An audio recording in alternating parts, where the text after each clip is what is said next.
Fleetwood against Wimbledon. From non-league to the Football League. We've had some tussles with these boys over the years. Hello lads and ladies, and welcome back for another video on the channel.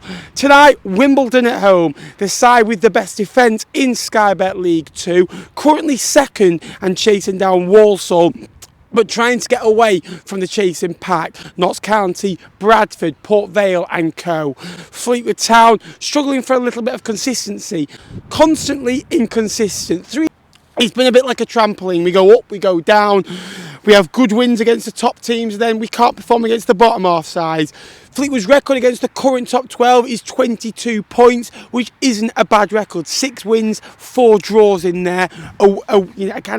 Against that side in the bottom half, we've only won 4, drawn 6, lost the other ones. We've actually lost as many games against the top half as the bottom half. 22 points compared to 18 points. It's been the performances. The Tranmere, game poor. Morecambe game really poor. And I think that's become some expectation, but also from not having as much of the ball. When we have the ball, we try and break down the side, we struggle. The biggest issue is goals. The other day, our starting 11 had 15 goals this season through them. 5 goals came from Mark Helm, who's an attacking midfielder, yes. Others, your other top goal scorers, James Bolton, who's a centre-half, Ryan Graydon, a striker, but 3 goals this season, mainly focuses on assists. Fleetwood haven't had a good season since Paddy Madden left the football club, who got 15-20 a season. Ched Evans the same. Michael Cheek the other day pops one in, goal scorer. That's what Fleetwood missed. Goals. You've got 16 goals out in Ronan Cockle and Matty Virtue. That's the issue. And we're playing a side tonight in Wimbledon that have got the best defence in this division, but also only Burnley, who have conceded 5 goals this year, have got a better defence in the EFL on the travels. So if you could like today's video, that'd be greatly appreciated. Let's go for 150 likes tonight. Tuesday night would be greatly appreciated. And if you're new as well, subscribe down below for League 1 and League 2 content. It'd be greatly appreciated. A lot of comments after the game the other day on Pete Wild. 10 games he's been in charge for now in the league. 4 wins, 2 draws, 4 defeats. It's not bad. It's not bad. We're playing a lot more of a pressing style. My only criticism of him will be Saturday, Tuesday, Saturday. There was no changes made from last Saturday against Cheltenham to the Tuesday against Tranmere, where I feel the way we play, it needed freshening up. Then we make 4 changes. It's about balance at times. However, I think he's the right man to lead this football club forward. And I kind of see this next, 17, 18 games of football to come as a free hit. Finish mid-table, win as many games as you can, try and squeeze inside the top 12. Top 10 will be great. If you offered me that start of the year, I would have taken it 100%. Again, the performance on Saturday was worrying, it was alarming. It was a mistake that won the game. There was nothing really in that game. I don't think Bromley dominated or deserved to win the game. I thought we had the better chances second half, but flat game, and it was flat on Tuesday. Still a long way to go in this season, and I think he's the right man to lead us forward. There's something different about choosing out under the lights. I love him away, but at home, I don't know, not a massive fan. Tonight, hopefully 3 points, but I don't know, it's very hard to get up when you win 1, lose 1, draw 1. You don't know what to expect. The light bulb comes on, hopefully Fleet will come on tonight. Please welcome your very own Fleetwood Town! Secondly, kind of game that Fleetwood like this, isn't it, against the team at the top end? Yeah, good evening Phil, good evening everyone. Yeah, massive game. In terms, Wimbledon second in the division and really good defensively. Fleetwood can't buy a goal at the minute. 3-3 maybe, but no. It's struggling against those bottom half sides in and around where Fleetwood are at. Wimbledon are a strong side, strong proposition, and have done well this year and deserve credit for that. Which is Bradford City. Yeah, they've been absolutely outstanding defensively. Have AFC Wimbledon, and only Burnley actually have conceded less goals on the travels. Burnley conceded 5 goals away, Wimbledon 11. It's a big jump that, but shows you how good those 2 football clubs have been away and getting results. For Fleetwood, Brendan's comments I agreed with. Brendan also needs to step up and make sure that he is the best player on the pitch, and I thought he was okay on Saturday. I think that he's been a decent player for Fleetwood. He's been decent this season, but as a captain, it was said before the game that from another fellow former captain that Brendan needs to look at himself and raise everybody else's standards, and sometimes those things need to be said, and look, a reaction's needed, and let's see if we get it tonight. Alistair Smith in midfield is a very cultured midfield. My colleague from Lincoln tells me that all the time as well. And they've got outballs up front as well. And if you've got a mix of everything, attack and decent defensively, you're going to win the game. They kept the most clean sheets, lowest expected goals, and even in attacking outputs, they're up there. Yeah, they've had 4 corners, I think, in the first 10 minutes. Normally 4 goals, isn't it? Because how we've been set-piece heavy under Pete Wild.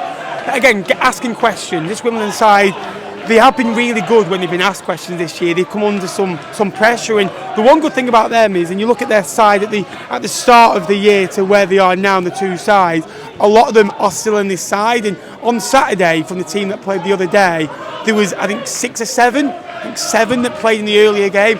They've had a few injuries earlier this year in about November period. They came through that, and they're keeping players fit. Fleetwood haven't been able to keep players fit. I think at times by Fleetwood, but there's one thing for sure, this is night and day in terms of the performance that we saw at the weekend. Much better, much more intensity, a lot more energy, a lot more pressing, a lot more double pressing, 2 men going towards the ball when Wimbledon have it, trying to pin them in, nasty to play against, in your face, everything that Pete Wild said when he walked in the football club on Christmas Eve opportunities, but typical League 2 game, both cancelling each other out. Fleetwood's chances have come at a bit more of a frequency, and when you get them, you need to take them. In terms of towards the end, 10 corners, or I think 11 towards the end of corner, every 4 minutes.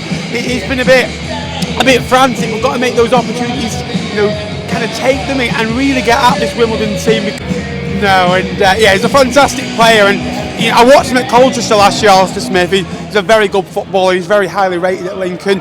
Mike, like I said before, my colleague, not friend, colleague at Lincoln, often raves about him, and he's a good footballer. Yeah, we're about to get. He uses strength on the edge of the penalty area, and then he goes down. I think he was hit in the heel. The referee allows play to continue. Good ball there by Elliot Pons. Ryan Graydon inside the box. Goes round the defender, and in the end, all played through by Brendan Weirady. Sean Rooney, but he was Fleetwood. I think it's absolutely criminal how Phoenix Patterson isn't on this football pitch, because the amount of corners we're getting, the amount of crosses we're getting, the 3rd most clean sheets. Wimbledon would have the most. 12 clean sheets for Fleetwood, on course for a 13th potentially. I think 16 in 2021. Again, we're building a foundation. We only kept 9 in the whole of last year.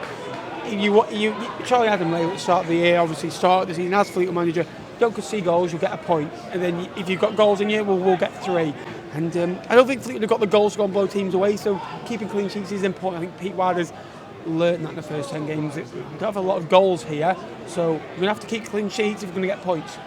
A fan's POV, especially the other day, when you're making long balls and there's nobody up there, and you can get frustrated, and it's like, who's it to? And it can get really restless and boring and tame to watch. And again, you look at every side that are doing well. They've got a goal scorer. They've got someone of quality that's scoring 10 goals. And Fleetwood just don't have that at all. They have a bit of quality. They have energy. They have people giving effort, giving everything to the football club, giving everything to the cause. But it's just not that bit of quality, that someone that can get into the box and get you a goal. The easiest of headers to effect, that was it. Yeah, story of the game, isn't it? Frustrating. Commitment and the effort, but there is a real lack of quality about Fleetwood in the final third, and it showed from Ryan Graydon, skimmed the crossbar. Elliot Pons with a couple of opportunities, not there. I think that's their 16th clean sheet of the season, AFC Wimbledon. They played 31 matches.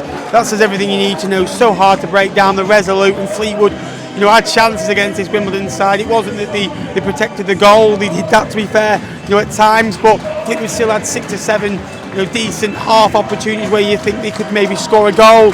Fleetwood have kept their 13th clean sheet of the season. 0-0s are always hard to kind of gloss up and be positive about and be happy about. They're never a great watch, are they? But Fleetwood have competed, they've battled against a really good side, and again, the season probably can't end quick enough for Fleetwood now. They're not going up, they're not going down. You wouldn't think there's still points to play for to stay in that position. But a clean sheet at home against a really good side, and we haven't been beaten. We've only lost 3 home games in 17 this year. A lot of draws. We've drawn 6. That's our 8 to 9 draws as well now. Too many draws, and they haven't got the quality to break a team down, unfortunately. And you can clearly see that. Sooner Fleetwood get someone in a final third area, there will be a lot more football matches. Well, just leaving the game, that was another 0-0. My dream. The vloggers love that, if you know, you know. 10 out of 10 income. We've had a few of them this year from 0-0s. Not a great watch. Fleetwood with a better side. Could have had something, but got no quality in the final third. Often enough to score goals. There's not enough goals in that side without Coughlin, without Virtue, and just looked flat. We missed a Kean Harrott, to be fair, as well, who hasn't got many goals, but Liebenheim, happy with the point and the ticket before the game. I just don't enjoy watching us often enough this year. That there's too many 0-0s. Bromley at home, Newport away, Tranmere away, and they're not great for a vlogger's perspective as well. But yeah, thanks for watching today's video. I hope you did enjoy it. Please drop a like if you're still here. Don't think anyone will. See you in the next one. Grimsby on Saturday. Dave Artell was next to me tonight as well, watching on.